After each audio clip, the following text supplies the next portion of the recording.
നമസ്കാരം. Media vision വാർത്തകളിലേക്ക് സ്വാഗതം. പേരാമ്പ്രയിലെ കോൺഗ്രസ് നേതാവ് PC കാർത്യായനി അനുസ്മരണവും പുഷ്പാർച്ചനയും വളയംകണ്ടം വീട്ടുമുറ്റത്ത് സംഘടിപ്പിച്ചു. കോൺഗ്രസ് ജില്ലാ പ്രസിഡന്റ് അഡ്വക്കേറ്റ് K പ്രവീൺകുമാർ ഉദ്ഘാടനം ചെയ്തു. കൂത്താളി മുൻ ഗ്രാമപഞ്ചായത്ത് പ്രസിഡന്റും സേവികാദൾ സംസ്ഥാന ഭാരവാഹിയും മുതിർന്ന കോൺഗ്രസ് നേതാവുമായിരുന്ന PC കാർത്യായനിയുടെ 3ാം ചരമവാർഷിക ദിനം വീട്ടുമുറ്റത്ത് ആചരിച്ചു. കിഴക്കൻ പേരാമ്പ്ര വീട്ടുവളപ്പിലെ ശവകുടീരത്തിൽ പുഷ്പാർച്ചന നടത്തി. ശേഷം നടന്ന അനുസ്മരണ യോഗം DCC president advocate K Praveenkumar ഉദ്ഘാടനം ചെയ്തു. തണ്ടോറ ഉമ്മർ ചടങ്ങിൽ അധ്യക്ഷത വഹിച്ചു. സത്യൻ കടിയങ്ങാട് മുഖ്യപ്രഭാഷണം നടത്തി.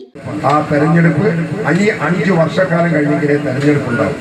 അതുകൊണ്ട് തന്നെ ഒരു വാശി ഐക്യജനാധിപത്യം സ്നേഹത്തോടെ നീങ്ങുക.